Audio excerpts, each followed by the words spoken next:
अपने शेर होने का एहसास हो गया है तो शेर बनिए।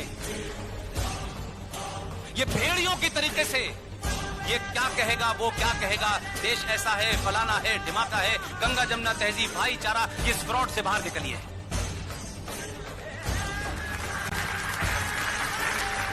और विदे ये जब मैं कहता हूं तो मेरा ये कतई मतलब नहीं होता कि आप हथियार लें और किसी को मार दें, ये जरूरत ही नहीं है आपको। आप अपने आप को करेक्ट करिए।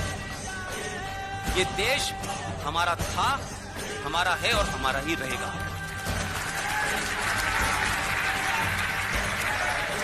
और इस देश में क्या होना चाहिए ये मेजॉरिटी तय करेगी। वीर सावरकर को राहुल जैसे कई करोड़ भी पैदा हो जाएं तो उनकी धूल बराबर नहीं है।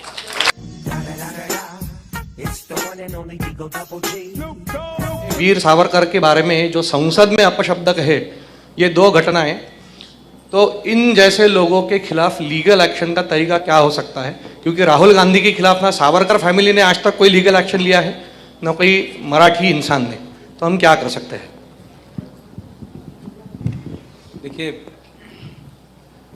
मान अपमान बहुत लोग करते हैं। मेरा सजेशन सिर्फ इतना ही है कि आपने जिनके नाम के आगे एक एडजेक्टिव लगाया, ये भी बड़ा अपमान है।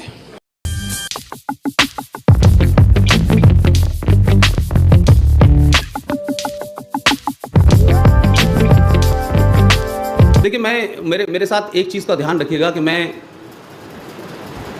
कोई प्रोफेशनल स्पीकर नहीं हूँ, लिहाजा अगर मुसलमान वर्ड है तो मुसलमान ही कहूँगा। एक धर्म विशेष के शांति दूत ये सब बकवास नहीं करता।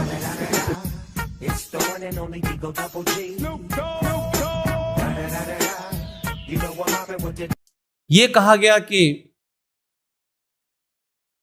इस फैसले के बाद हमें खुशी नहीं मनानी चाहिए, हमें सौहार्द स्थापित करना चाहिए। यह सबसे बड़ा झूठ है। अगर मेरी खुशी से जो 500 साल के बाद मिली है, लड़के मैंने ली है, तो उसकी खुशी मनाने से अगर कोई दुखी होता हो तो 100 बार हो जाए।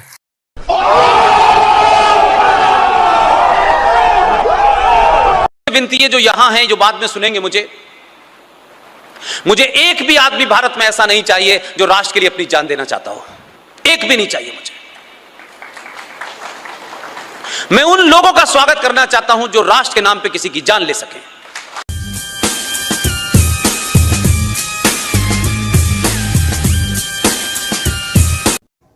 कि जिन्होंने तलवार से कपड़े भी बदले, धर्म भी बदला, उन मूर्खों को नहीं पता चल रहा कि जब ये तलवार के सामने नहीं बदले तो अब क्या बदलेंगे यार। और 500 साल तक यह डर रहना चाहिए कि अगर इस देश की सनातन संस्कृति के साथ जो भी कुछ तुमने किया है, इस देश के हजारों मंदिरों को तुमने तोड़ा है, तुम मंदिर तोड़ने वालों के साथ खड़े हो, भारत के साथ नहीं खड़े हो। तो तुम्हें अगर डर लगता है तो कई हजार साल तक लगना चाहिए। महादेव बोलो शिव शंकर, मेरे भोले तेरा नशा मेरे सर पे है, जब प्यार तेरा ऐसे बरसे हैं, तेरे भक्त तेरी नगरी में आने को भोले कब से तरसे हैं। हर जय भीम, जय मीम, जय भीम, जय मीम। एक गोल टोपी लगाए जोकर हैदराबाद का, उसने पार्लियामेंट में अभी 2019 के बाद भारत के संविधान की शपथ लेते हुए आखिर में 2 लाइनें बोली। मुसलमान खामोश हैं, उस पे समझ में आता है, क्योंकि वो तो दाऊद इब्राहिम पे भी खामोश हैं, वो उसामा बिन लादेन पे भी खामोश हैं, उनकी खामोशी समझ में आती है। उस शख्स ने शपथ लेने के बाद कहा जय भीम और जय मीम। उससे पूछिए आप कि जिस कुरान का हवाला देते हो, जिस इस्लाम का हवाला देते हो, उस कुरान मजीद के पहले कलमे में क्या लिखा हुआ है। कुरान का पहला कलमा कहता है, पहला कलमा तैयब, तैयब माने पाक, ला इलाहा इल्लल्लाह मुहम्मदन रसूलुल्लाह, अल्लाह के सिवा कोई दूसरा इबादत के लायक नहीं है। जय भीम को बाप अपना कब से बनाया तुमने? दिल की सभी बातें मैं शब्दों में कह जाऊं, अब चुप नहीं रहता, सीधा मुंह पे बोल जाऊं। ये कहा गया उसके अंदर कि वो जो लोग हैं दलित, उनकी औलाद जम्मू कश्मीर में उसको सिर्फ स्वीपर की नौकरी मिलेगी। ये कौन सा निजाम मुस्तफा आपने बनाया भाई? ये कौन सी डेमोक्रेसी? मैं इसको एक्सप्लेन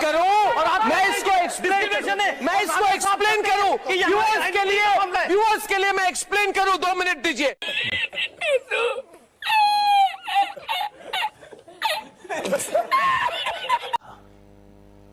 एक देश है, उसमें 4 राज्य हैं, टोटल पॉपुलेशन 20 करोड़ है। वहां फौज भी है, वहां पुलिस भी है, वहां F-16 भी है, संविधान भी है, शरिया भी है, और सब कुछ उनकी चलती है। इतनी फौज, इतने हवाई जहाज, इस सब के बावजूद भी वो मुल्क नहीं चल पा रहा है। मैंने कहा मूर्खों, अकेला योगी 20 करोड़ को चला रहा है।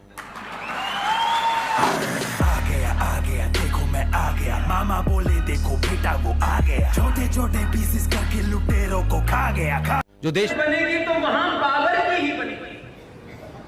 रोज कहते थे, हमने कहा हम सनातन के मानने वाले हैं।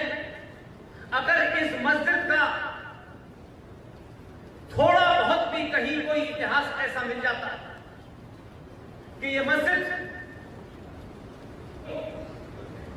बीबी फातिमा से कनेक्ट होती हो, अली से होती हो, हुसैन से होती हो, हमने तो तुम्हें मुल्क दे दिया, मस्जिद क्या चीज?